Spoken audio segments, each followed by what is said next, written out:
Mes frères bien-aimés, tout miracle est un signe, non pas simplement un pur symbole qui n'aurait pas existé, et ce miracle de Cana a vraiment existé, l'eau a vraiment été changée en vin, il y a vraiment eu un changement dans la réalité, mais le miracle n'est jamais que quelque chose de pratique de la part du Seigneur, ni juste une guérison, ni juste une transformation, ni juste une multiplication.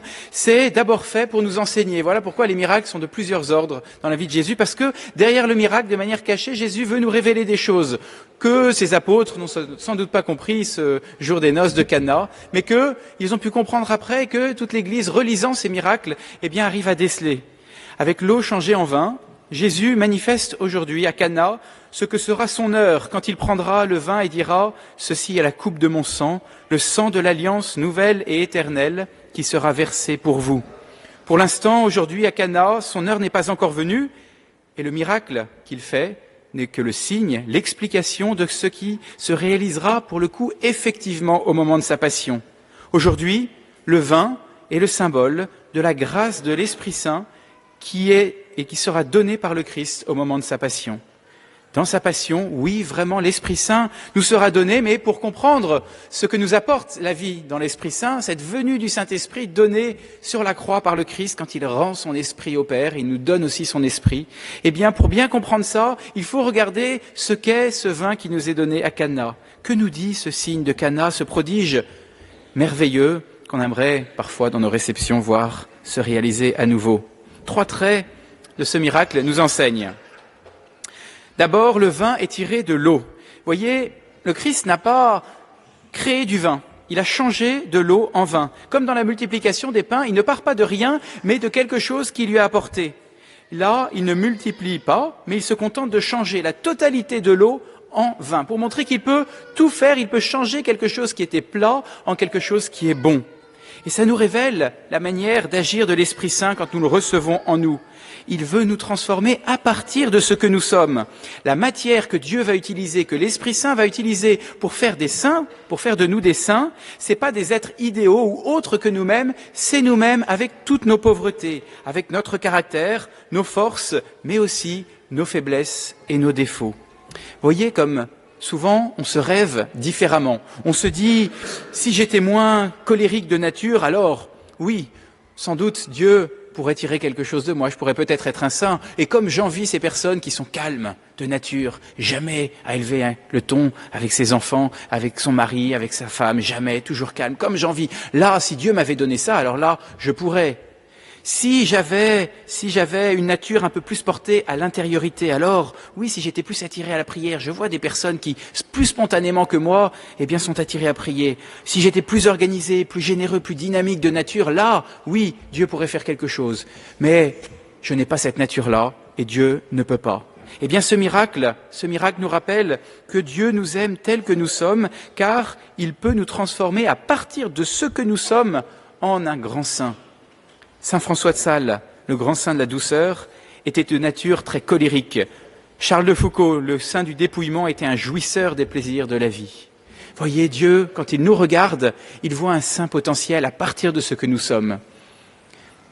Michel-Ange vient un jour chez le marbrier pour acheter un bloc de marbre et il achète un bloc qui lui tape dans l'œil et le marbrier lui dit, ose à peine lui vendre parce qu'il lui dit que c'est un bloc qu'il n'arrive pas à vendre, qui a des défauts et dont on ne peut rien tirer. Et puis Michel-Ange va l'acheter, il se met dans son atelier, il se met à frapper avec son marteau sur ce bloc de marbre avec acharnement. On lui dit, mais voilà, pourquoi un tel acharnement? Il dit, je suis en train de libérer l'ange qui s'y trouve. Vous voyez, il avait un regard non pas sur les laideurs et les ratés de ce bloc de marbre, mais sur la possibilité d'en tirer un ange qu'il avait dans son esprit. Dieu, c'est l'artisan qui vient tirer le saint que nous pouvons être à partir de notre vie et notre nature parfois bien abîmée.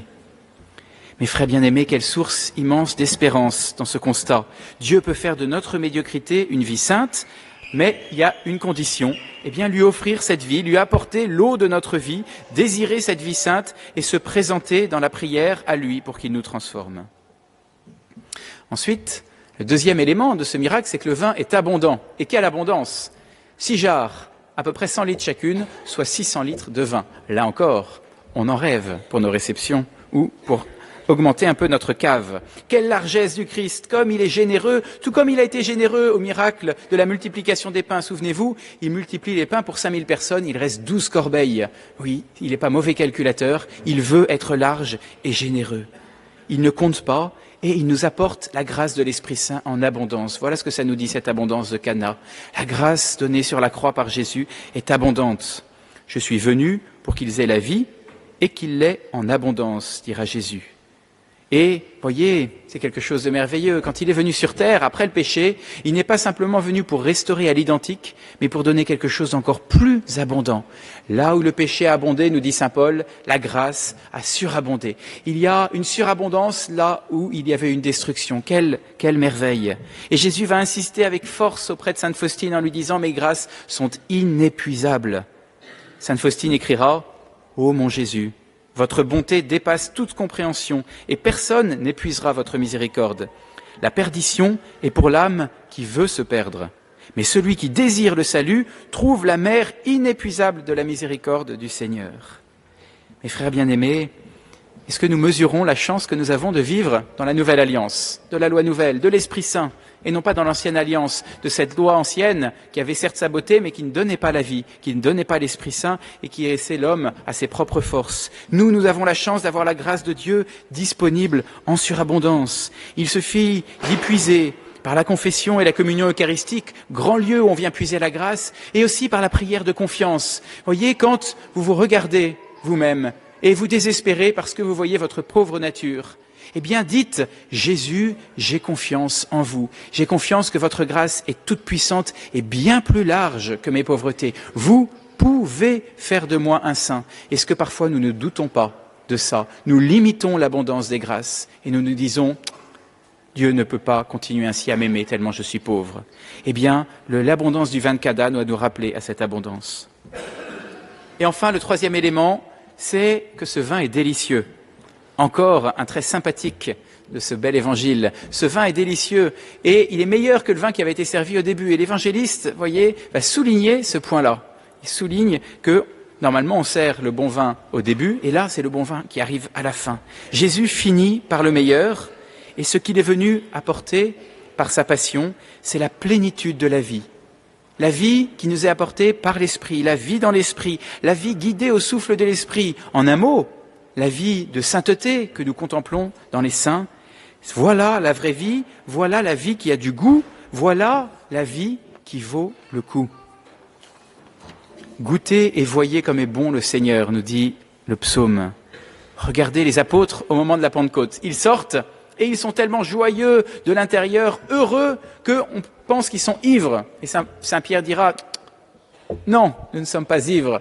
C'est qu'est la 3e heure du jour. Mais si vous pensez que nous sommes ivres, c'est que nous sommes extrêmement heureux, joyeux, parce que nous avons reçu l'Esprit Saint. Les fruits de l'Esprit Saint, c'est cette joie, parce qu'à ce moment-là, la vie qui nous est donnée déploie toutes les potentialités de notre vie humaine. Et là, mes bien chers frères, nous avons une conversion à vivre.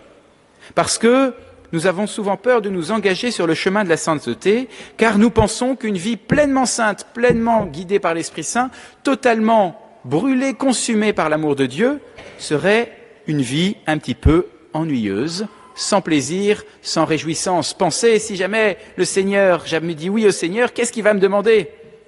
Il va peut-être me demander des choses ennuyeuses, j'ai pas du tout envie. Et on a peur parce qu'on préfère rester dans ces joies d'ici-bas. On manque de confiance dans cette beauté et cette vraie joie que nous apporte la vie dans l'Esprit Saint. Et on ne fait pas le cap, on ne passe pas le cap parce qu'on a peur.